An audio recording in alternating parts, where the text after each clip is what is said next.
Happy International Men's Day. Good morning, gentlemen and ladies. This is the one day of the year where you can start in that order, not ladies and gentlemen, because it is a day for men, and we want to honor men. Even that's why we are here. Welcome to Chill and Connect.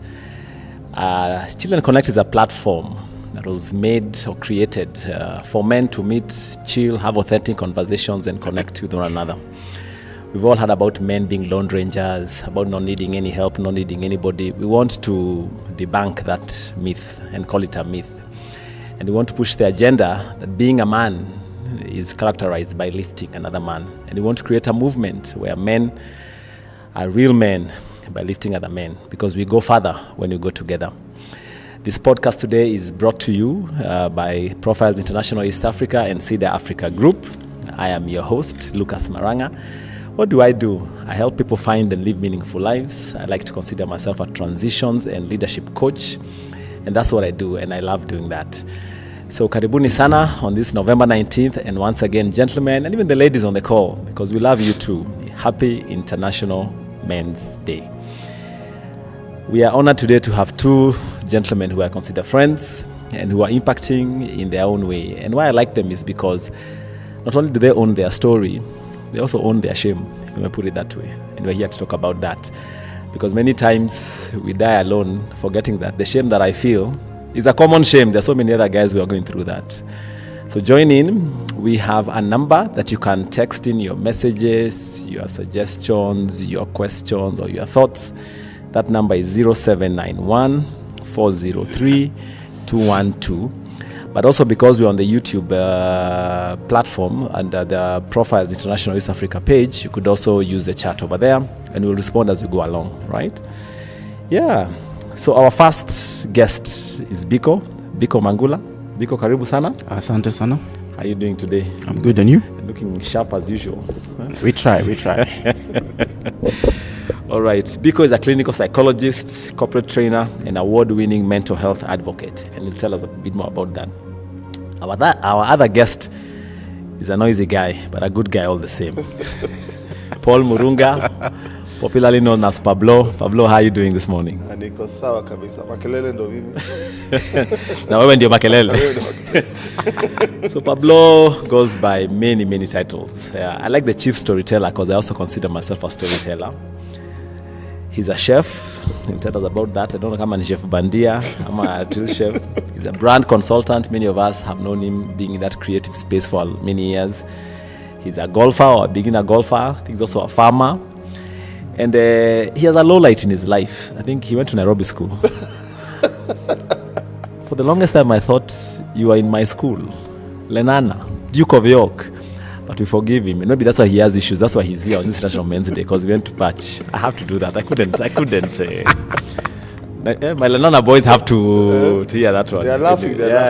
I'm sure. Yeah. Karibu, gentlemen.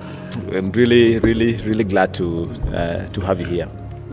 I did some kidogo homework on the internet to find out what this day is about. And the theme, or one of the themes that I came across for International Men's Day 2024 is positive male role models or men's health champions. And God, do we know we need enough of those? Yeah, male role models. And so, but before we get into that, I just want to ask you, Biko, what does this day mean to you? Apart from being International Toilet Day also. You just had to go there. And siku ya choo, they just put it together with the day for men. Yes. Oh man. I think we need another separate day to be, set out for us to celebrate that day. Yeah. But back to your question, for me, at least we get a chance to create awareness about issues that are affecting men in the society, or issues that men are facing, issues to do with suicide, issues to do with parental alienation, gender-based violence.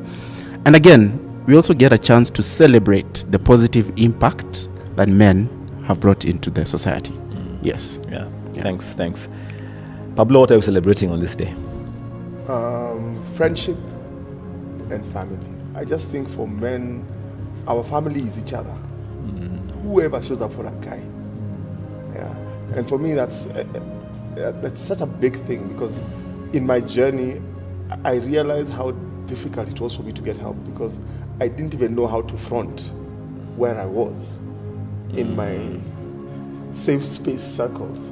Yeah. Yeah, and for me, if I can make that easier for the next guy, Right. this would be a big thing. And the next guy doesn't have to struggle so much to own his story. Yeah. Yeah. Yeah. That's Okay. for me what is a big thing. Thanks for that, Pablo. And to our audience, please tell us, what does this day mean to you? I mean, yeah, on the chat, engage us on that number 0791403212, but also on the chat on the YouTube platform. The page is Profiles International East Africa. Just let us know what this day means to you. November 19th, International Men's Day. Biko, let me come to you. So from your work, you're a clinical psychologist, you deal with men. Yes. What's the common struggle that you have seen that men have today? I think I'll mention 3 that I've actually observed. Yeah. One being obviously mental health challenges, both diagnosed and undiagnosed mental health challenges. I can even give an example. A client was referred to me because the family could not understand, the way he's behaving, and through the sessions that we had, I actually get to diagnose that he actually had ADHD, and that was really affecting his relationship with his family, even his schooling, and his entire life. Another thing is addiction. 9 out of 10 of patients who I deal with have an addiction problem, one or another. So this is like your drugs, alcohol? Yes. Alcohol use disorder, substance use disorder. Yes. Okay. Yeah. So 9 out of 10. Maybe the one case might be a bit, maybe they're hiding underneath, but majority have addiction problems. Okay. Another thing men struggle with is being vulnerable, being open and candid during, the therapy session. We've grown up in a society whereby, they believe that, sharing about your struggles is a sign of weakness. Yeah. So, lazima ukae mwanaume, you have everything in control, Yeah. So that can also affect the healing process. Yes. I'm just wondering, when we talk about mental health, so is a bigger challenge awareness that I have a mental health issue, or mental health itself?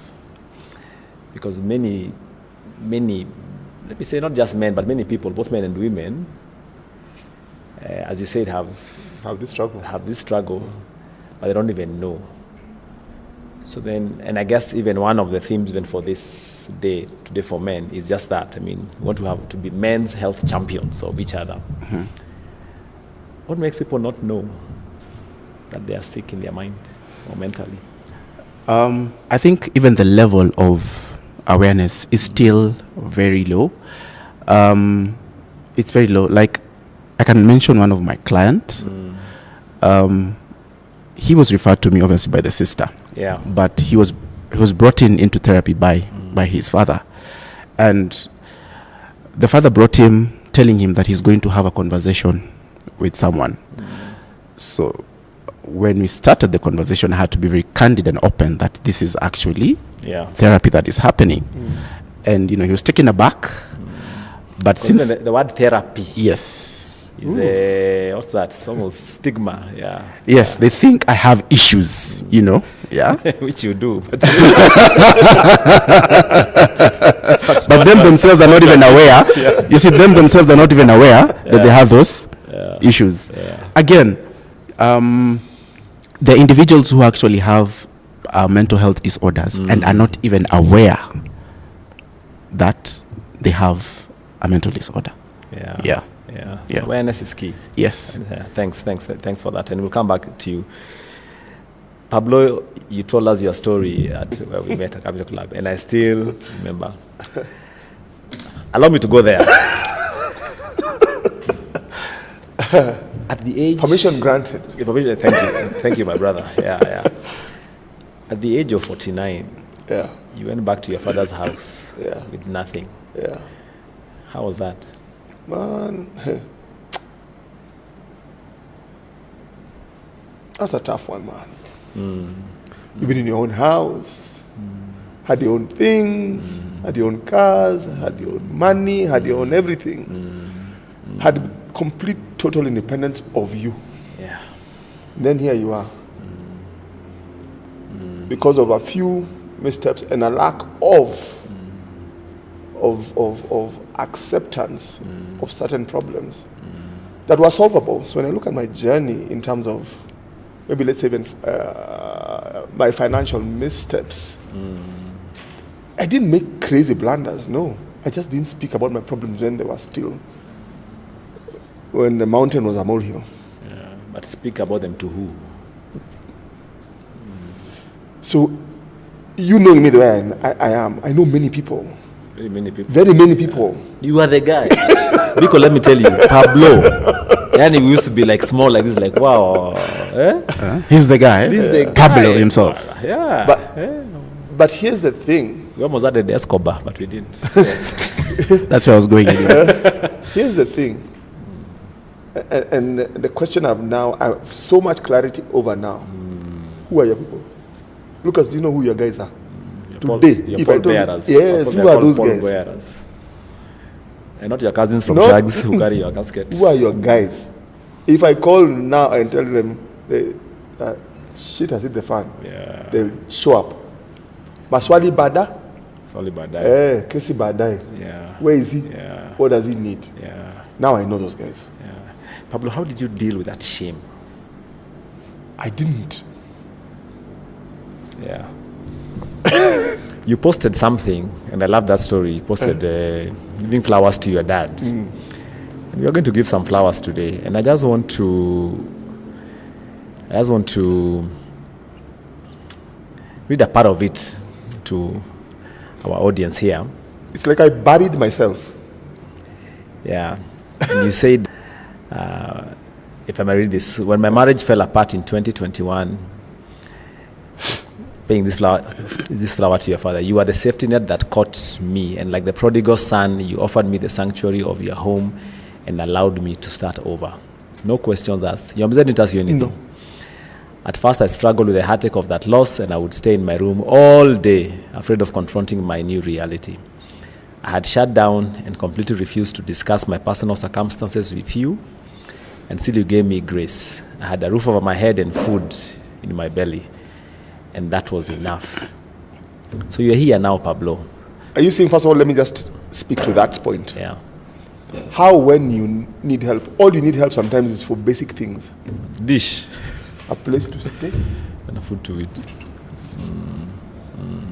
Easy to get not in details. You're trying to work through something that you have no clue, and all you need is a safe place to land where hautaletewa pressure ingine. Yeah. So that's what my dad did for me. Yeah. That's why I say I'm celebrating him today. Yeah. He could have been the father who gave me grief, who told me twende tuongee nao watu. Yeah. Kwani iko nini? Yeah. Kwani you guys can't fix this thing? Yeah. He could have done all those things. Yeah. Yeah. And he had just lost my mom. Wow. So he was also going through, when I think now about the weight that he carried for me and for him.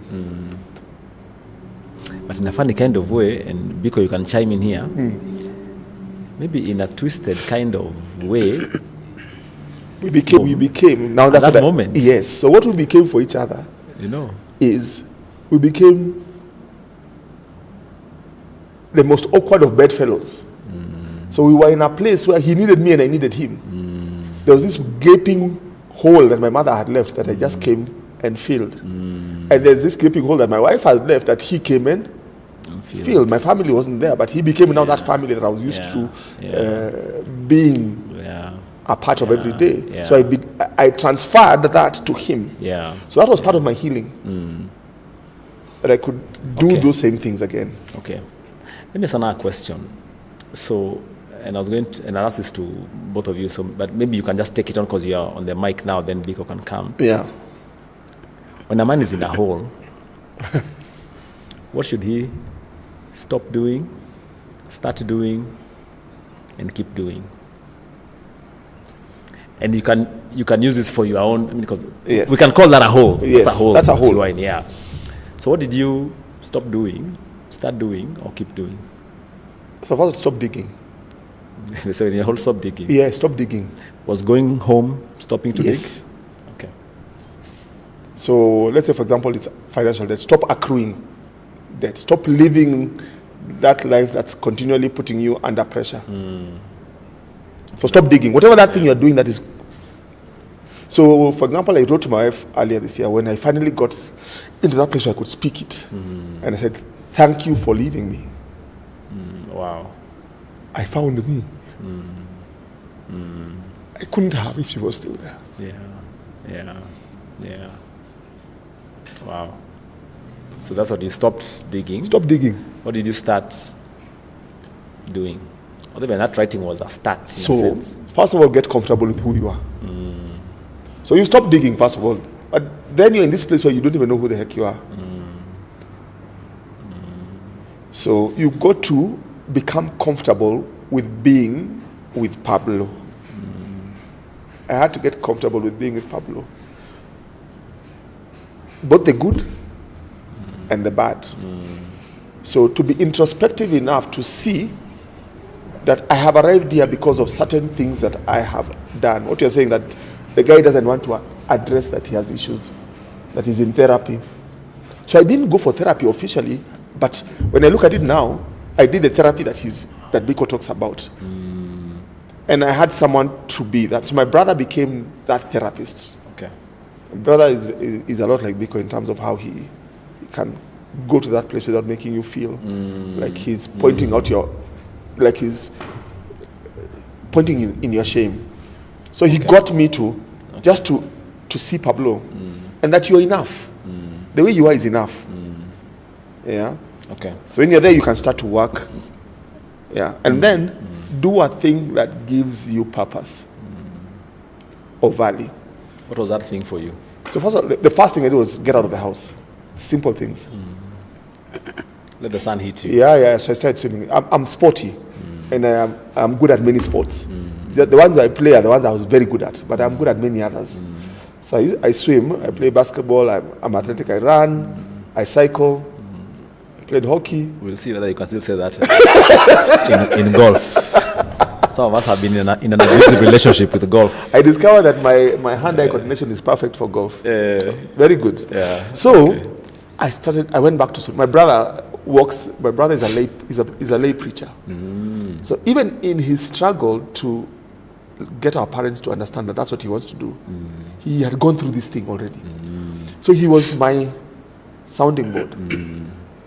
So he said, my brother, let's go. So he used to come every day and say, my brother, you're okay, you're fine, eh?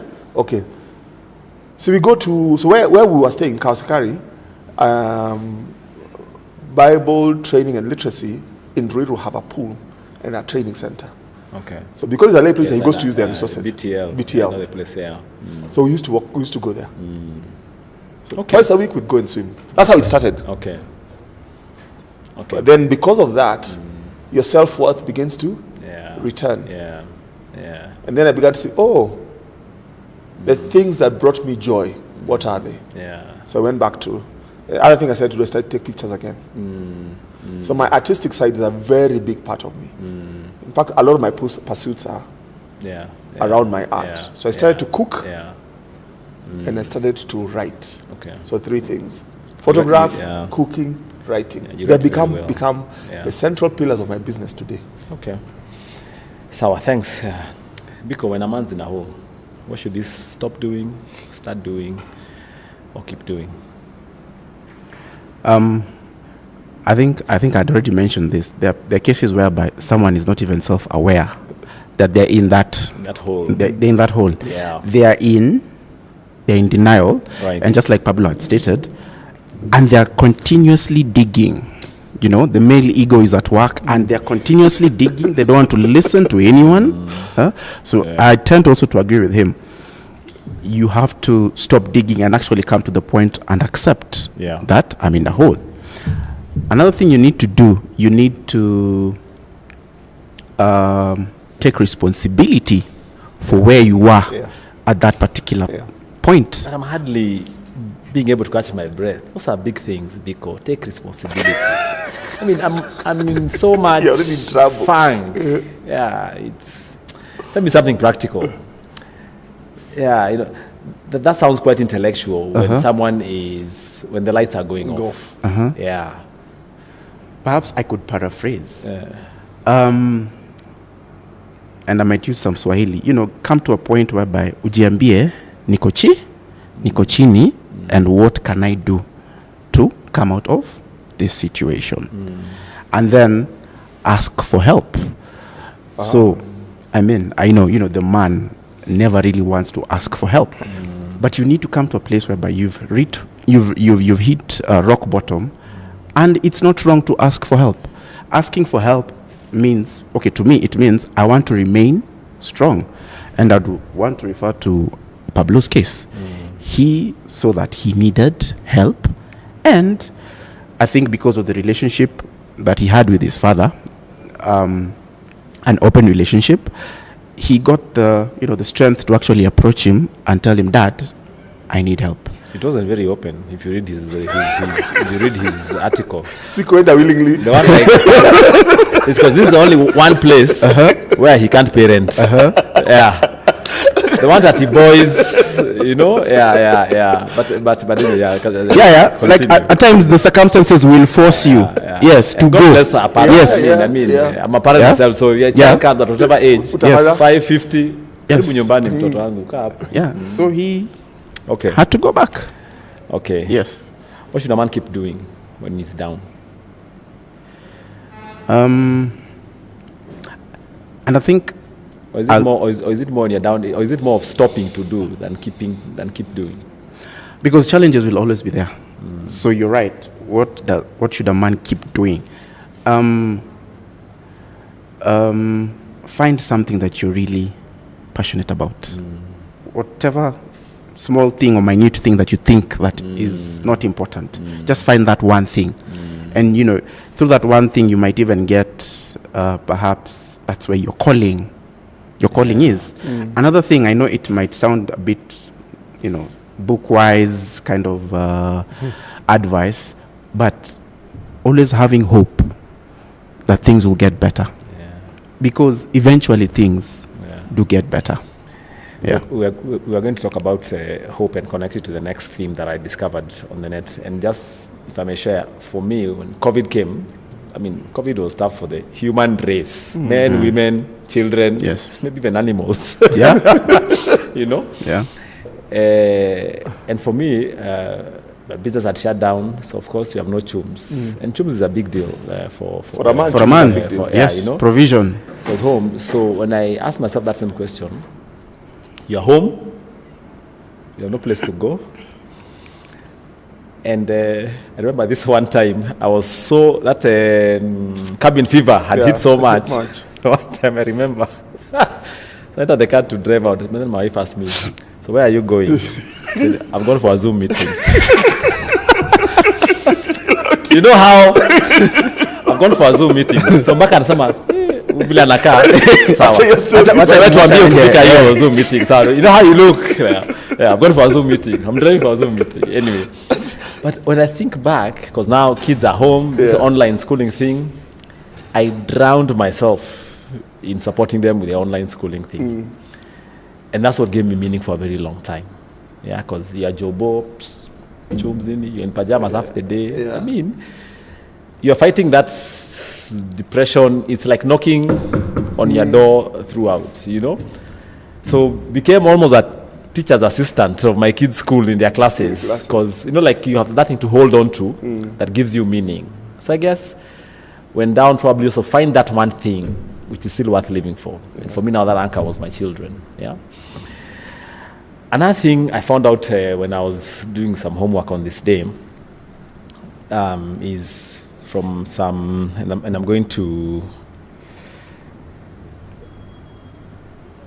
yeah. And perhaps if you can allow me, Yeah, sure, go ahead. just to Yeah. add on to a point that you've made.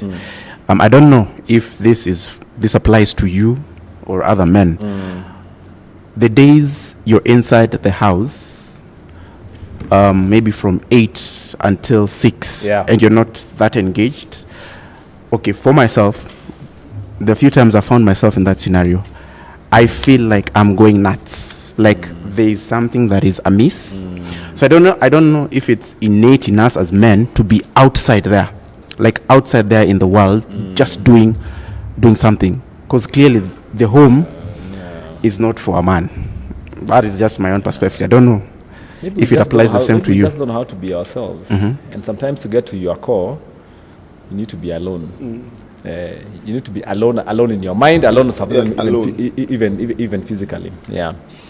So this day aims, again, I just found this on the net, to highlight issues such as male suicide and fatherhood.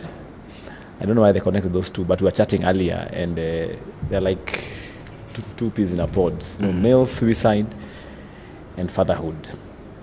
Now, and I almost wondered, so I'm glad that you're climbing out of this hole, Pablo. But what if your dad wasn't there? Would it have been the other option? Yeah? But just, I'll let you respond to that a bit later. Yeah. So from some statistics I saw, this is mostly in the UK, from a group called the Samaritans. I don't know who those are. They state that 5,656 male suicides were registered in 2023, which is 372 more than the previous year. This, I think, this is in the UK. I don't know the numbers for Kenya or for Africa, but I'm sure they are there if we can look for them.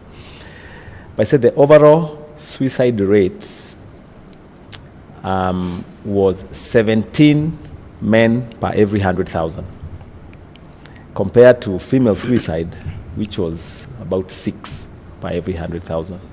So almost 3 times men compared to women. But this caught my attention. Maybe it's because I have done quite a bit of work on midlife and transitions. Males aged 45 to 49 were most likely to commit Most at risk. suicide, with around 25 per every 100,000 taking their lives. What? Yeah, Spikes that high. yeah, 25 for every 100,000. That's 49 too? 45 to 49. 49. I don't know if you guys have come across that thing called the U curve of happiness. It says that you are least happy in your 40s. Again, research done. Yeah. And so, Biko, again, because you've given us permission to go there, am I right in calling you a suicide survivor? Yes, you are. Why did you attempt suicide? And you are not 45, not No, 49. I'm not even 45 right now. You know, earlier on you had mentioned about transitions. So I was about 19, 20, just completed high school, and I'm trying to get a footing, you know. So I'm transitioning from high school into, or maybe teenagehood into young adulthood. And, you know, I'm trying to get a footing. I decided, you know, I'm always a go-getter. So I'm here trying to get work. I go try getting work, and I'm told I don't have the qualification. Qualifications. Then at the same time, You know, recruiters say we want between the age of 20 and 30 with 45 years experience. Yes. So you wonder. Which one? where are you Which going to one get they the need? exactly? Then at the same time, I was we were in a space whereby we were not doing well financially. So I was in a very precarious place because you can't get work, you can't get to school, and you know, a 19-year-old, there's not so much you know. You don't even know yourself. So you know, I got into despair. I never thought I was not even, you know, I didn't have the foresight of thinking, and I actually came to know this from a friend of mine who's a pharmacist. There's a pharmacist, you know. She had a pharmacy close by, and you know, I'm a very social person, so we got to talk. She just brought me a pamphlet, and I was just ticking the boxes, and I'm like, wow, I'm actually in depression. You know, you try talking with people, But for some reason, when you're seeing like there's no hope and no one is coming to give you hope, and here I am, I've withdrawn. Okay, I was an introvert per se, but not to the level of withdrawing completely. I had withdrawn completely. You get into that hole, the one Pablo is talking about, and you don't see any light, and you come to the point whereby you're like, my life is not worth it, and I should exit. Yeah. Yes. Okay. So Pablo, if Mzee Senior Murunga, retired general, Major General, wasn't there, would you have contemplated suicide, or have you in this journey of yours? So my story is a bit different in that respect. So I'm a born-again believer. So suicide isn't an option for me. But they're born-again believers. Yeah, so I'm just saying for me. Okay. It's not an option because of my belief system. I might be struggling, but my belief system is such that where my hope springeth from, I know. So I'm the one who's here prevaricating and not going to get the help I need. But I understand that when I do decide to get help, I will receive it in spades. And now I can say that in hindsight that the options for help for me were so many. There were so many. So you got help, but you refused it, or what? Initially, you don't refuse it, but you don't accept it either. You don't think you need it. So pride, the hubris that you utajisort, wanaume ni effort. Those things are all nonsense. Unajisort na kwa mzae. Unajisort ya unajisort. So you're still there, even now when you're in that place where you are trying to get back up, you're still hanging on to that persona of I was okay. You're not okay. Ulianguka kutoka kwa your place. And I'm also thinking for you, there was an extra pressure. I was not just a guy who I think a public figure. I was a public figure. Suffers more, and because you can speak into this, than a guy who no one knows you. You can slide away. Yes. But you're here. When you're not there, people know you're not there. It comes crumbling. Yeah. Why is this guy to Monangi? Sometimes they don't tell you, but when you show up, it's hard to explain your absence. Anyway. So for you, it wasn't. It was okay. It wasn't a thing that I contemplated. But my challenge more was getting to the point quick enough where you seek the correct help. Because not all help is useful for you. You got to know where to get the help that is. What is your problem, and how do you get yourself going again? How do you kickstart your system again so that you can move? Yeah, so understanding you is important. So my time in solitude allowed me to just to introspect.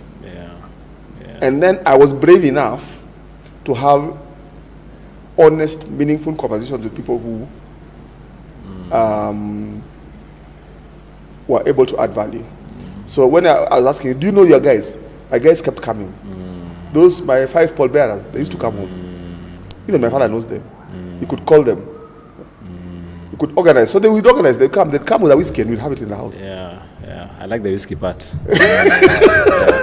They'd come with his, he'd come with mine. So, but the get together would be in our house, in the house. We wouldn't go to a bar we'd do it there. Yeah. And I want to give those guys flowers because I think they were real enough to see my trouble and man enough to do something about it. So you do know a guy who's in a hole who you can help and then you're doing nothing. So to our listeners, who are your pallbearers? Yeah. So Thomas Opio. Tano. Yeah. I know Thomas, yeah. Your Changerian friends. Yes, but then my pallbearers, many of them are Changerians. I told you, that's a low light. That's a low light in your life. Going to patch. Anyway. John Rainaina. Also a Changerian. Yes, I know Joe. Nikwamba. Yeah. Nikwamba is my best man. Yeah. Wayaki Mungai. Wayaki Mungai, I've known him since standard 1. So here's another theme, as you can see. Who are your guys when you start looking at word bearers? They're not fair weather friends who showed up in your life the other day. Yeah. The guys who've been with you through the trenches. Yeah. So they understand your journey and they understand what you need. So we all need people who you have no shame for. Yes, they don't have time for your bullshit. Yeah. Yeah. They'll tell you. Yes. Perhaps maybe I could. Yes, go ahead. I want to check some reactions from I could jump in there. Two our things. listeners here. Number one, during my practice, I've also noticed, yes, religion or spirituality is a protective factor, because I've had a few clients who they had suicidal ideation, but because of religion and what they believe in, that was a protective factor that stopped them from actually actualizing the suicide. But again, it also depends on the age you're in. I was 19. I was very, very green. Number two, I didn't have a support system. I didn't have You haven't built it yet. Yes, I didn't have the social connections that perhaps Pablo had, because social connections. Yeah, social capital. Yes, social connections. Research has been done that it reduces levels of anxiety. It reduces chances of getting heart diseases, stroke, even depression itself. Yeah. So they even say, sorry to interrupt you, that even now scientifically, that even the brain has things that pop when you have close, trusted interactions, all those things that are helpful. Your creativity blossoms. Everything. Yeah. When you have that, because even there are certain neurotransmitters, once their levels go high up, you're more prone to depression, as opposed to when you're socially connected, the levels drop down and they suppress those neurotransmitters. So that is the importance of social connections. That is the importance of your social capital. That's what it does to a human being. Okay. Yes. Before we go to some what some of our listeners are typing in, there's something we were chatting with you yesterday, and you say it again because you're a psychologist, you know this, that when I ask you what makes someone decide to take their life, and you said something about the brain. There's one part that says don't, and says do, and you say that even people who commit suicide don't want to. Am I correct? Yes, you are. So usually when somebody is depressed, it's the emotional part of the brain that has taken over the logical part. So this area, the right front, it's called the prefrontal cortex. That is the executive part of the brain. That's the logical part. So there's the logical part that's telling you, do not do this. But now the emotional part, and especially there's a part in the brain called the amygdala. It has been heightened, So you're very emotional and you're not logical. So that's why in most cases there's a chemical imbalance, and that's why perhaps at times you might need to take medication for you to stabilize, to come to the to stabilize, for you to actually become logical and more practical in whatever things that you're doing. Okay. Yeah. There's one more question, then we can get into the chats. I know of people who, by all standards, were doing well. Yeah, socially, financially, even healthy. Yeah. I mean, like, this is the life I want. Then you wake up one this morning, left a note or not, and maybe it's because I don't understand that process. Can you be successful and tick all the boxes, and then you take your life? So what makes that happen? Is it still the same argument that the emotional part took over from the logical part? And maybe to add to that, it's prevalent in very successful people, and I will. Because me, I'm wondering, umejua ukaacha Subaru? Because it's very lonely at the top. When you are extremely successful, your trust circle thins out. And when it does, you don't know who is with you So for you. would you say then the cause is what? Loneliness? Yes. A lot of times I think, if you ask me, this is my analysis Okay. in a Okay. layman sort of way. All right. Sawa sawa. Some comments here. Happy Interest Day. This is from Jatelo Bob. Jatelo Bob is one of my pallbearers. Robert Onyango.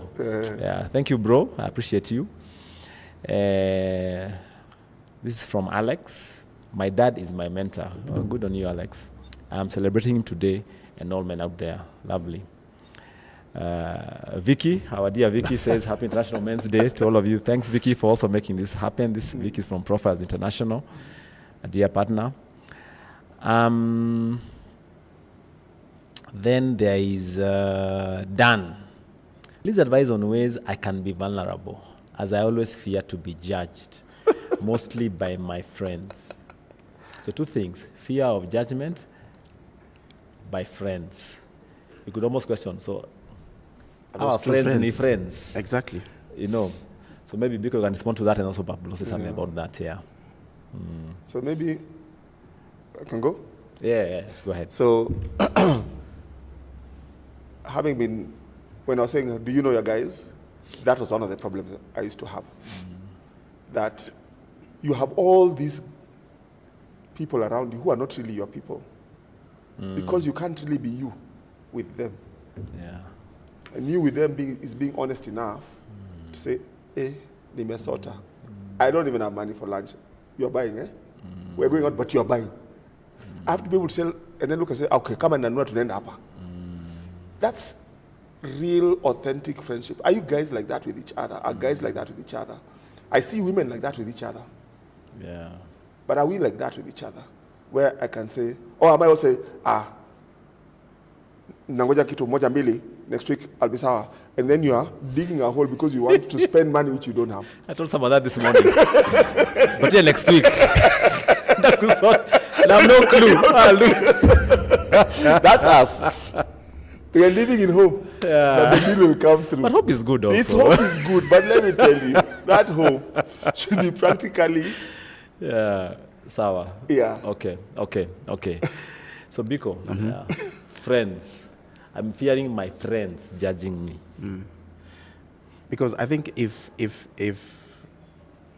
you have true friends, you should be able to be very open and candid with them. And maybe perhaps I'll speak for myself. Obviously, I have friends who are, around my same age bracket. But, being the social person that I am, I also have friends who are 10 years older than me. So I find it a bit easier to actually approach somebody who's 10 years older than me, and I'm more vulnerable to them because perhaps maybe they've already gone through whatever I've gone through. They understand where I am, and even if they're helping me, they're not helping me from a place of pity. They know that I actually need help. Yeah. So exactly. So who are your people? Yeah. Yeah. But one of my very good friends, we're still friends up to date. And now that you're giving flowers, I want to mention Michael Arunga, because he was there with me during that phase when I was 19, and right now, as old as I am, we are still friends. He pours into my life, and he's my sounding board. Yeah. There's a program I'm passionate about called Halftime, and we call them, do you have a personal board of directors? Whereby we equate you as Biko Incorporated. Yeah. So you are the CEO of your life. And we've coined it as CLO. You're your chief life officer. So a CEO reports to a board. Yeah. So again, an organization. So again, who's your personal board of directors? Those 3, 4, 5, 6 people, you've given meddling rights, who can call you out, who can speak with you. And it's coming from a place of love. They have your back. Yes. And we'll come into that a bit later when we speak about role modeling and also with our young men. Because then again, they'll ask, and Pablo, remember, even at Capital Club, the young man It who came asked, up, it came you're up. telling me to be a man. Yeah. How does a man how does look a like? man operate? Who is a man? Who is See, a but man? we'll come into that, yeah. Maybe just to add So, to that, yeah. just to remind us remember Alex, one of our speakers at Connect and Chill #1, when he spoke about this thing. And from a perspective of, he does a lot of work with, is it Rotary or Rotary? Rotary. Yeah. And he was talking about deliberately picking people. His system was very interesting. He picked 2 people who are much younger than him. Remember, he started his business when he was very young. He picked 2 people who are, let's say, in his 20s. He picked Older. 2 people who are like his Zach's age, Uko. Then he picked 2 people who are Yeah. in his space. Yeah. What that did for him was he had perspective that was almost 360. Yeah. And he gave them permission to interrogate. Yeah. That's him. brilliant. Yeah. So it's to be vulnerable, it's a choice. Let me just tell him straight. Because if we don't tell him straight, he'll think it's like a thing you have to feel, then you go and do. It's not for feeling, it's for choosing. Yeah. Be deliberate. Yeah, you have to be deliberate. You must choose that I will ask Lucas Yeah. to help me because I like the character of the person that he is. When Lucas will tell you, I have time, all right? Don't. And you keep going until you find the people who will show up in your life. They're there. Yeah. They're there. And actually, even from personal experience, many men are willing to help work with you, but they won't come and offer. They won't have to come and offer. See, like Michael Larunga received the flowers from Biko.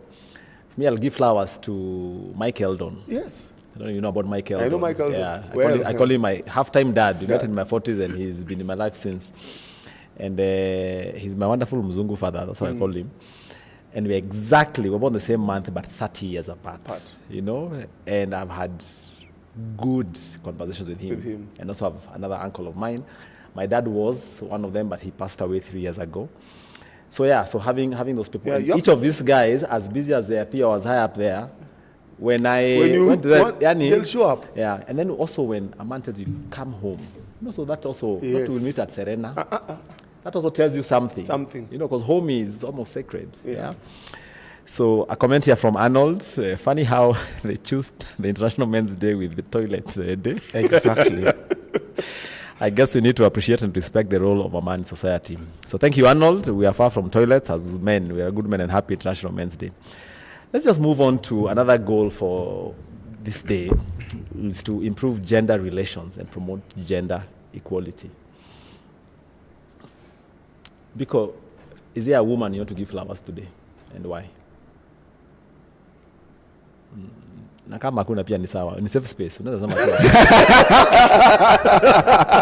Ndio nasema wako na siku mingi.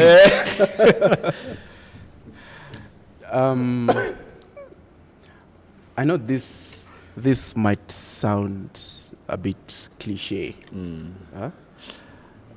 but I will give flowers to my mom. Okay.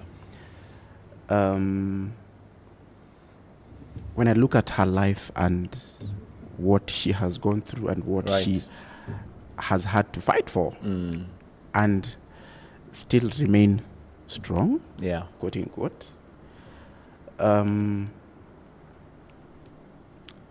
I believe she's also been very, very instrumental in my life. She is still very instrumental in my life. You know, you get to appreciate your parents once you become an adult and yourself, you have responsibilities.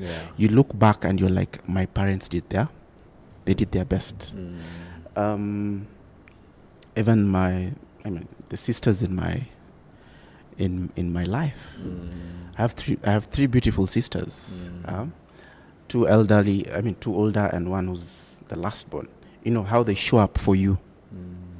You know? Yeah. Okay. Pablo? Mimi hapa niko na list.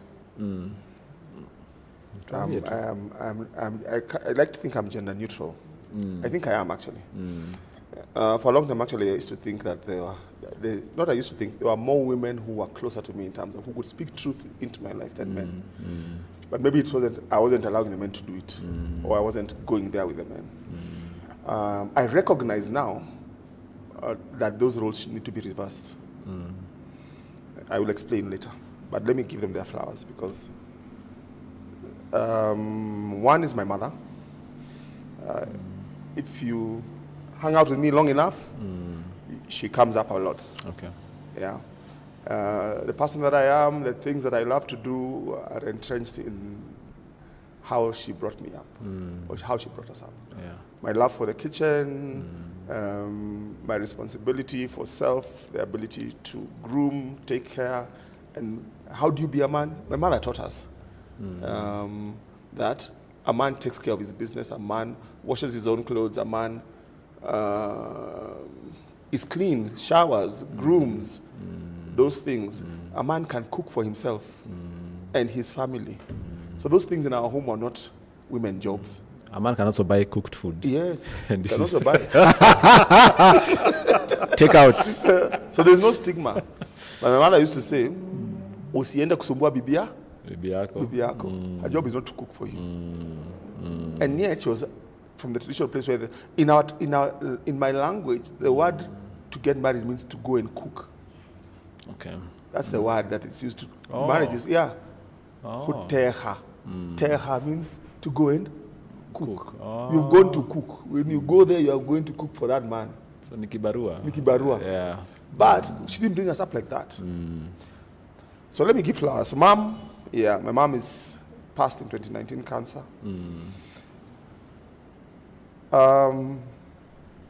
But there are some women who've been instrumental both before and during my difficult period in lifting me up. So I've been writing them here so that they might say, well, you didn't say my name. And you know, women don't forget. Not like Jamas. We shall edit the show. You can you went out to edit the show and put the name. And put the name. Yeah. So I'll start with Hannah Gitonga Mwangi. Hannah Gitonga Mwangi is my lawyer. But Hannah Gitonga Mwangi, I've been her since Standard 1 also. She's been my desk mate, my playmate, she's been everything. She was in Boma, I was in Patch, we've been campus together. And we stayed true friends. We also believers together. I went to Bible school, did you know that? I would have become a pastor. yeah. Wow. Yes. And one of my strong mentors who I also want to give flowers to, Chris Mwalwa, who was the at Word of Life. He was my Bible school teacher. So he's a seriously influential pillar in my life, in terms of grounding me in the Word. Yeah. So Hannah keeps me not just on the straight and narrow. She speaks truth with love. If there's someone in my life who does that, it's her. Yeah. I once heard somewhere that truth without love is cruelty. It's cruelty. So it should be truth with love. Yeah. Yeah. Her friend, her very good friend, who we've been together again since, Kendi Ogamba. Kendi now runs BSF. BSF. Yes. BSF. Yeah. So she quit her job, and me, I say this: she quit her job, a high-flying job at Coca-Cola, to go and do what? To go and do ministry. Bible study fellowship. Yeah. So those are like the sisters I never had, who, because my sister was like 8 years behind me, so I was like her father. She couldn't be my peer to have conversations with, but they fill that gap. Okay. Then there's Gashoki Murigo. Gashoki is also from primary school. All these girls are from primary school days, Hospital Hill.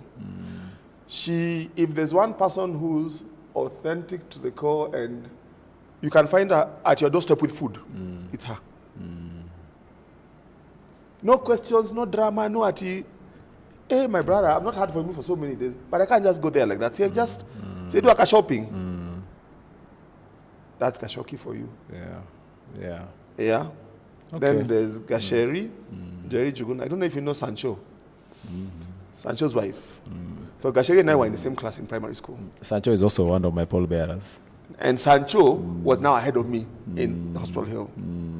So Gasheri and I, we were not as tight then, but we went. I think there's a period in our life we got it because I'm in a group called the Cynics. That group is like Paul Bearers also. Kina Gishero Kimani, Mushai Kuniha, Nikomba, that group.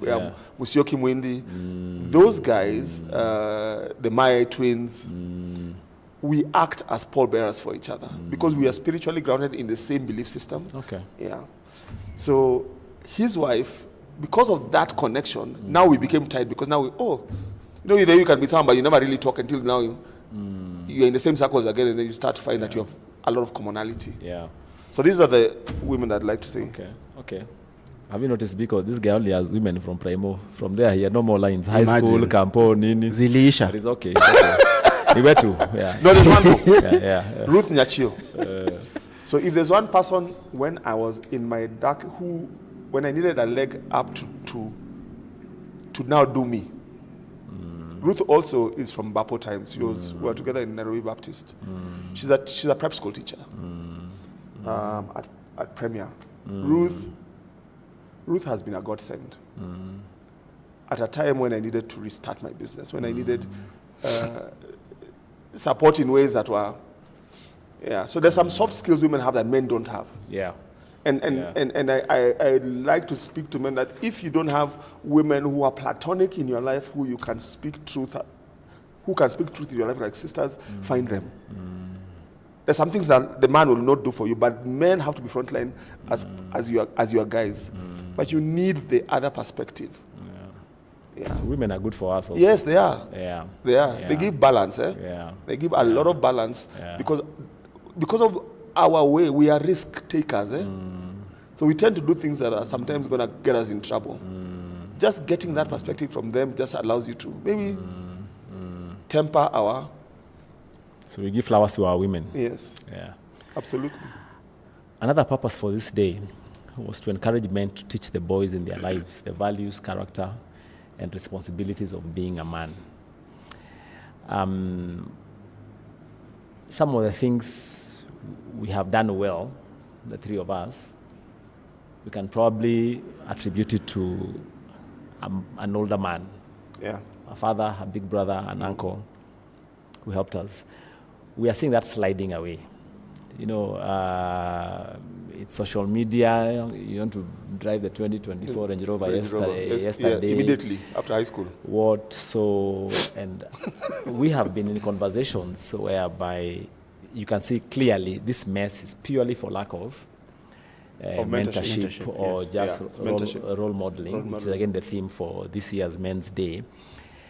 And we could give it all sorts of reasons. Or it could be single parenting, boys being brought up by women. And a lot of these women, by the way, I could almost wish them Happy International Men's Day for some of the things that some women out there are doing, bringing up boys on their own for one reason or another,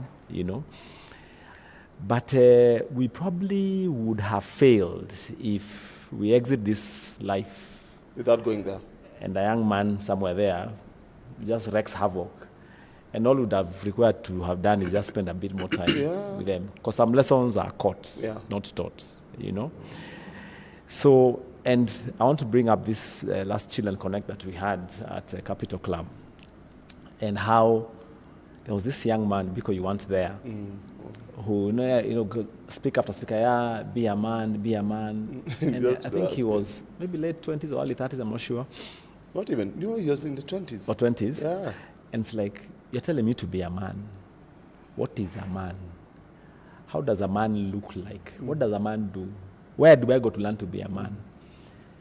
And it hits many of us in that room because I never thought about it. I mean, I'm lucky, almost spoiled, by having had a very good father. He died when I was a grown man with my family. Do I miss him? Yes, I do. Do I wish he was here? Yes, I do. But like spoiled by we had a long run. Yeah. And he was present. Up to this day, when I go shags, Nyanyuki, which I love going to, every time I come, even without anybody in the house asking me, my boot is full of things. That was Fade. Yeah. Onions, Nini. One day I think he even hit a wild animal coming from Nakuru, and he brought it home. That's my father for you. And stuff. So I caught that lesson. He didn't teach Did he me teach you? that when you travel, buy onions, and stuff. So we have a lot of ground to cover as far as that is concerned. In fact, I think see all this it's crime? a shortcoming. Yeah. It's a shortcoming Yes. that we've dropped the ball. Yeah, you see all this crime, it's not guys our age. No. Well, they are guys our age, but mostly, it's, Yeah. I mean, or maybe violent crime. Let me say violent crime of it's young men in their 20s. So, is there a young man who you've taken under your wings, Biko? And how has that been for you? Perhaps before I answer that question, kids learn through observation. You don't tell kids what to do. They observe what you're doing. And, just like you, my father passed on 10 years ago. Yes, I would wish for him to be here, but, that's part of life. But I learned quite a deal of things from observing him. How he dressed, that's how I dress. How you socialize, I learned socialization from him, and so many other things. So he really impacted into my life. I do a lot of mentorship programs. I had started a program back in 2018, and it was solely centered on the boy child. So we had adopted one of the schools where I stay. It's most of the kids come from the informal settlement. Right. So during the school holidays, we would have a program whereby we are mentoring the kids there. So there's the aspect of life skills, career development, and through that, I got to mentor one young man. And it's always good. They say whatever gets done gets measured. So after the mentorship program, I decided to make follow-up on one of the boys I was mentoring, and also got to speak to the social worker and the teachers. And there was this need in me to come in and at least assist in one way or another with the young man.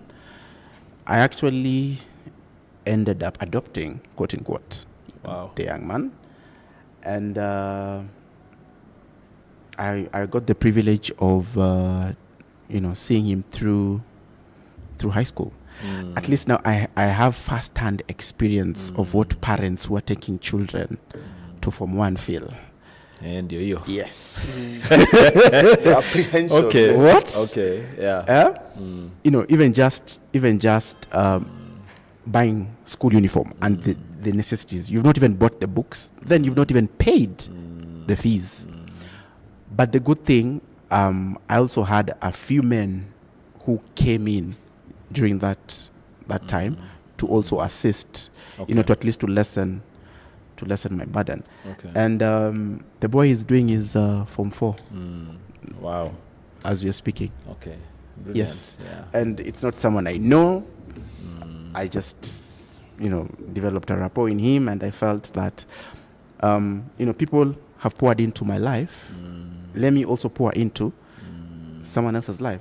So just like Pablo had mentioned, you need to have a mentor, but you also need to have a mentee, just to pass on the buck. And that is how life should happen. Okay. Yeah. So Pablo, who are you mentoring? Hey, me, this one is a labor of love. Let me just tell you, if there's a thing I'm passionate about, it's this thing. Okay.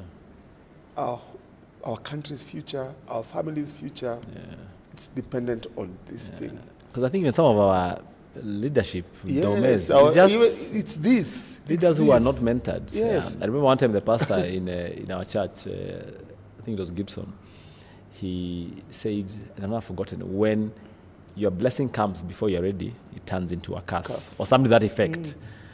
So we have many men who are living, quote unquote, or displaying cursed lives. Yeah. But it's just because they were not... blessings that have overwhelmed. no one held their hands, and stuff, So one or two thoughts about that, and then we can take some more comments here. So I was mentored. Team sports is a mentorship operation. When you enter a team setting, and I'll use rugby, you're mentored by the players who are already in the side. So you earn your stripes. You having gone to change, you also understand this conversation in terms of Form 1, Form 2, you earn. Wow. But part of the journey of earning is a mentorship. That thing was like a mentorship course, but with some hazard pay. Let's call it Life-threatening pay. Hazard pay. I still remember. There, 4 a.m. A big guy, the sense of all telling you, run into me. Yes. Like, So okay. I understood that I needed to pay it forward from a very early age because I wouldn't be who I was athletically, artistically, spiritually if I didn't have fathers, so to speak, or big brothers who held my hand. So from a rugby perspective, Eric Kibe held my hand. I joined the rugby team when I was in Form 2, unheard of in Patch. But he believed, he said, you got a talent, you will do this, you will enter, you will do, and you will believe, and you will be. So I have taken it upon myself to do that. So the first place I say you must start is with our own children. Yeah. I'm just sorry, Pablo. I'm just thinking because this conversation has been held in many places about mentorship. But I feel like a lot of lip service is paid to it. But how do we practically, in my station in life, with what I have, like practically do it? So, you know, whereby if we do this next year, this day next year, we can say we've made this. Here is a product. So one of the things my mentorship I do is mentorship is a function of time. It cannot be done any other way. I think you understand that. That you've got to be available to pour into someone else. So do you allocate time in your week for that? That's one of the things I do. So I have mentees. Okay. And then you need to make yourself known that you are mentor material. So how do you live your life so that people can approach you for that? And when they do, you say that this is my quota for. So I have a quota because I know I can't stretch beyond a certain point. So I do personal mentees and then I do group mentorships. So I have a group mentorship program called Fortis, which is sport-based and it's in rugby. Okay. So it's a peer. So one of the challenges we saw in sport, and I said young men, energetic, boisterous, and without control. Yes. It's like a Formula 1 car with retread tires. So remember that story about the rape and how it went sideways.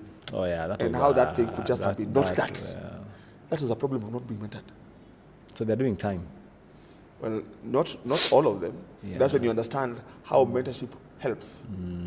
Because when acquitted, what happened? Which the two young men went two different ways.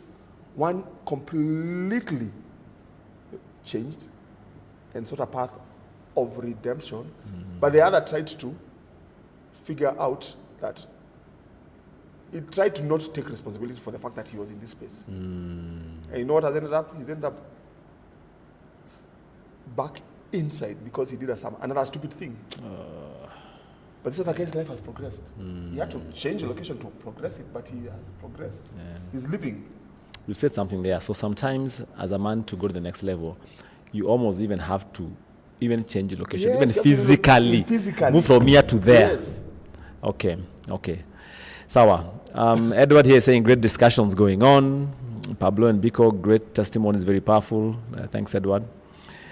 And then he's saying, I often ask myself, who is or are my 3 a.m. friends?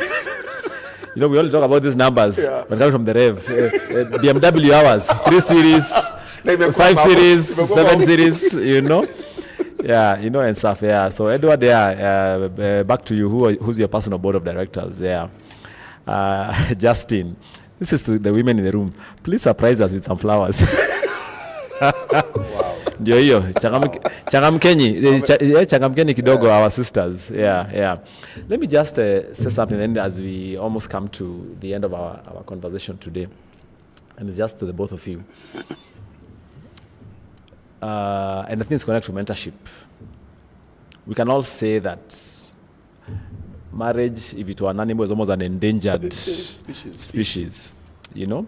It's at risk and under attack. Yes, and back to that conversation we had at Capital Club last time. So that young man said, "Me, I met this chick. Tumekuwa pamoja. I'm like, I like this girl. Maybe I should attempt this marriage thing and doing life with her, and her likewise." Yeah. So, but he's just gotten here kimungu, you know. But he's where he is, has managed to hold like a job somehow for some time. Has an apartment. He's doing all right. Has bought like a plot in the outskirts of Nairobi. Okay, so the next best thing, get someone. Yeah, the girl is coming solid. From when she was small, you know, mentored, spoken to, guided. What? She's crystal clear. Arriving ready. Where we are going. And the guy is like, yeah, so come, you are the head of this home. Provide leadership. How? Like, what? So, of course, it's almost dead on arrival. Almost. You see, and stuff. So we go on his pangwad. Yeah. Then we say, this girl is so bad. Poor girl. No. She just got cooked properly. A good one. So back to the need for mentorship. With that perspective, and because we can start with you, and then Pablo, just to preserve this wonderful institution. It may not even be marriage. It could be just two people who decide to do life together. Yeah. What should we do? What's your message on this International Men's Day 2024 to men, for us to be able to not just be ready, but to sustain and lead as we should? Lead our sisters, lead our wives, lead our families. Like, take our place, basically. That's what I'm saying. Yeah. What needs to be done? I think on the aspect of mentorship, you know, you also need to be very intentional. And you know, life happens in phases. I even remember the phase whereby I was moving from Nairobi to Kisumu, my first time. My father sat me down. He told me, this is what you're going to experience, because he was speaking from his own personal experience. You see? So he poured into me. So even when I was experiencing the things that I thought I would not experience, I had been empowered and I was able to maneuver through that phase. Okay. So I always believe you need to have someone who can pour into your life, and even in terms of marriage, or any other dealings that you might have in life, you need to have somebody who, you know, when the shit, for lack of a better word, hits the fan, and you'll run to them and they'll tell you A, B, C, D, or they will have already explained to you that this is what is going to happen and this is what you're supposed to do when this thing is happening. Yeah. And these conversations now is another small attempt to grow that movement. You know, of being a man by lifting a man. Yes. Lifting a man in all circles, in your career, in your relationships, and also even health-wise, especially even health. Like physical, kwenda kwa daktari, you know, and stuff. Pablo, your thoughts on that? And maybe just to add on, like, you don't even have to go so far. You know, they say that you need to start in your Jerusalem. So even myself, I'm very vulnerable with my nieces and my own nephews. Like this year, I was very intentional. I said I'm going to have over my nephews to my place, and I'll have a discussion, and I will lay my life bare, and for them to know that when they have a certain challenge, there is someone they can speak to. Because growing up myself, unfortunately, I didn't have my uncles around, you know, both, you know, maternal and paternal. So I didn't want also that cycle to continue. Fine, I have 4 older brothers, but you know, they're way they're way older.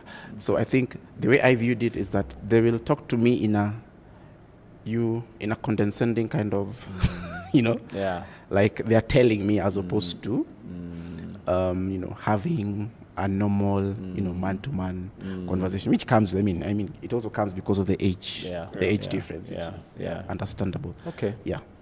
Your thoughts on mentorship, Pablo, and also through your own. I mean, you only had married yourself, so. Yeah, I'll distill it into two main areas where I think we can have the most impact, because there are two nurturing spaces for men in early stage development. So the first is family. So what are your family circles, and who are the men in your family circles? So my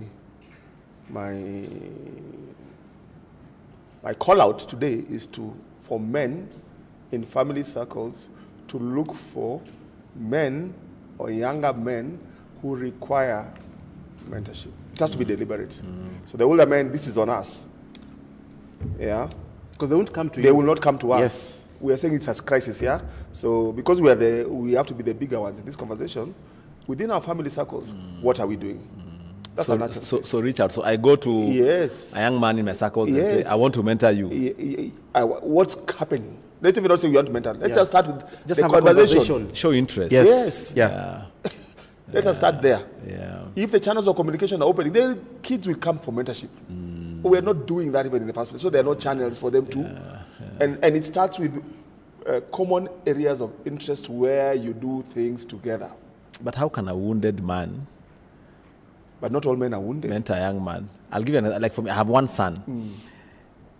And there are things I have done to make sure that those spaces not just remain open, but increase. Yes. But oftentimes I doubt whether I'm having the impact I would desire. Maybe it's my self-appraisal. Maybe you're harder on yourself than you think. Yeah, because I'm speaking to him and expecting to see a certain behavior, and then I don't. So I'm like, so I wonder, okay, am I doing it wrongly? And honestly, I question myself a lot. But anyway, here we are. So I call it the madness of mentorship. Madness of mentorship. Yes, the madness of mentorship. Never is heard of this. that. Yeah. The return is not when you will see it. You never see the return. That's consoling. So niendelee But you might not even see. You might never see Yes. it. You know what? So for my father, the mentorship is that I'm the way I am now. How long has it taken me to get here? 50 years. He could have been dead. Maybe it's just because you're a slow learner. Yeah. I let bloomer. Barbarian. I let bloomer. I let bloomer. And now that you keep mentioning schools, I also want to mention my high school, Highway Secondary. Watu hai. Watu wa high. Yes. All right. So our family circles, we need to do more there as men. So it's not just Nyama, Kabia, or Kawot. No. Let's raise the bar. So what I'm hearing from you is intentionality. Intentionality, deliberation. Yeah. Because I feel us guys from the stories we've been given, we're lucky in the sense that the mentorship found us. And we became beneficiaries. Yes. You're taking shags to your uncle, you stay with him for school holidays, you hate it, but somehow you catch the drift. You catch the lesson along the way, and stuff. Yeah, okay, but we're not bringing up our kids like that anymore, so there's a challenge there. All the right. second space is this one, school. If there's a space we can have impact even bigger than family, it's in the school system. Because in the place where you are most impressionable, where are you? You're in a school when you're a 13-year-old to 18-year-old who is going to sponge knowledge. Okay. So what are you doing in your alumni groups as seniors in that school system that can impact the Form 1 who's checked into changes? Yeah, and probably not just focusing on building classrooms. No, classrooms. That's important. It's good infrastructure. In fact, we should get out of that WhatsApp group because that is a rubbish thing we are doing. But build the internal infrastructure. Exactly. Okay. What are we doing to build value in terms of character, in terms of belief, in terms of hope, in terms of truth, in terms of vulnerability? Those things we teach them there. Okay. So for me, those are the two spaces. Okay. If we can be intentional there, Yeah. the transformation will be faster than we Okay. believe it to be. And then listen to you if you go back there, Lucas, as youth changes. They were waiting. Yeah, They yeah. are waiting. You've already earned their. You've earned. Their You've earned the respect. stripes because Yeah, you've gone through. You've been there. Yeah, you've been there. And you yeah. chomoka, and you're walking around with like Yeah, you're not just a garagaria. Yeah, that's true. That's true. So that's for me is a space I've chosen to play in. All right. So within family, I'm being very intentional. Okay. And then within the Nairobi School, all Camden Society, I'm being very intentional to offer value. Okay. And then to mobilize. So within our groups, then let's mobilize men of character to do this thing. Leadership falls to few. Lucas, you won't find many guys like you who will do this. But many will follow if you stand. So that's why when you called me to do this thing, I said, when? I enjoy you. Thank you. Change starts with you. Yeah, she starts with you. Yeah. All right. I think we need to stop there. Otherwise, We'll be here the whole day. we are the whole day. Yeah, and that's a good place to probably end it. That at the end of this, the goal of this International Men's Day is that, I mean, it's about role models. That's what we're talking about. And I think once the baton that was passed on to us, we improve ourselves and pass on an improved baton, then it's like everything else will be sorted. Yeah. Suicides will reduce. This gender-based violence will reduce. All this ukora we are seeing, both in government and whatever, will reduce. Because all it takes is that I become appointed. But if my father showed me, you can be content with this one. Yeah. I wouldn't say, let's grab as much as possible, you know, and stuff. So hope is not lost. And also just having conversations like this is also yet another step in that direction. So thank you, Pablo, for making time. Parting shot, 1 minute, and then Biko parting shot. On this International Men's Day, what do you want to tell the men? Kitu moja tu. That it's okay not to be okay. It's okay not to be okay. Yeah, it's okay not to be okay. Wow. I'm proof. Okay. Thanks. Biko? What I would say is be your own mental point of origin. Be your own mental point of origin. Yes. Okay. Put yourself first. Once you've organized yourself, the rest will just fall into place. Yeah. Because a man, Can't give from an empty cup, eh? yes, a man is always fulfilled when he's building something. You know, you're building a business, you're building a project, you're concentrating on your purpose. Everything else will fall into place. Yeah. Yeah. Wow. Deep. I feel like almost asking for a minute of silence for us to stop that. Can we have a minute of silence? You know? I said it that way today. I told guys to 5 minutes. Yeah. Yes, I read that. Yeah. We always go. We are happy. Yeah. Ebu, wake up, break it, kidogo. Yeah. And I hear you. And for me, I think it would just, my part shot would just be tell your story. Absolutely. Yeah. You know, just tell your story. You're enough. Yeah. I remember when I began my blog, it was called just Lucas Maranga, A Man at 40. Yeah. You know, I turned 50 in March this year. So now it's called A Man After 40, you know. And it was just a thing of writing my own midlife. Madagodanio had, you know, and I couldn't figure it out. And I was just writing for my own therapy. For your edification. And then now, over the last 8-9 years, I want to choose to believe that very many people have realized, okay. Yes. So being at crossroads and being stuck at that crossroad, there's a place for it. Either I mean, uko na shida, you know, ama utaamka lini next, it's you okay know, and stuff. So Embrace that reality telling your story Yeah. is, and then your story outlives you, you know, and even in the olden days, that's how we learned. You go, Shosho tells you stories of your grandpa that still stick with you, you know? Yeah. So thank you guys. Thank you everybody who tuned into this Chill and Connect podcast. Have a great day. And today, spoil yourself. If it's an ice cream, if you want to have some nyama, if you want to have a drink, it's your day as a man. So all the best. And I just want to thank again Pablo. And yes? Would they like to this again? That's a question. I think the answer is yes.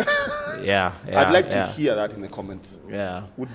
Have they enjoyed this? Would they like this to be a repeat? Yeah. Wanaume mauliza maswali. Yeah. So yeah. I almost want to say that we'll have another one, and it's a continuation it's a conversation that should continue, Yeah. because there is need for telling these stories and helping men, because when you have better men, then even society gets better. Better, yeah. So thank you, Biko, again. Thank you, Pablo. All the best what you're doing. Profiles International East Africa, Seed Africa Group, thank you for making this possible, this Chill and Connect platform. We want to thank also Martin, who's our host here at AEA Plaza. They have a very nice property where you can have some good podcasts like this, and also an auditorium for events. And yeah, we'll upload, this will be uploaded on the YouTube platform for Profiles International, so you can see it and sambaza it and watch it over and over again, and let's keep the conversation going. You can find Pablo and Biko and myself on LinkedIn. It's Pablo Murunga, not Paul. And Biko. No, it's Indimuli Biko. Indimuli Biko. Yes. So you're on LinkedIn. That's on LinkedIn. Any other place where? On Instagram is Biko_MG. Okay. And then on Facebook is Biko Mangula. Okay. Yes. Okay. Any apart from Instagram? Yeah. I use, so on LinkedIn I'm Pablo Murunga, but I write as the Sidewalk Prophet. On Instagram, I am the Sidewalk Prophet. Sidewalk Prophet. Yeah, So look for the Sidewalk Prophet on Instagram. Yeah. And then on Facebook, it's Paul Murunga. Paul Murunga. Yeah. Okay, guys. Thank you very much. Have a great day. I have been your host, Lucas Maranga. God bless you, and happy International Men's Day. Keep your head up, guys. Cheers. Yep. Thanks.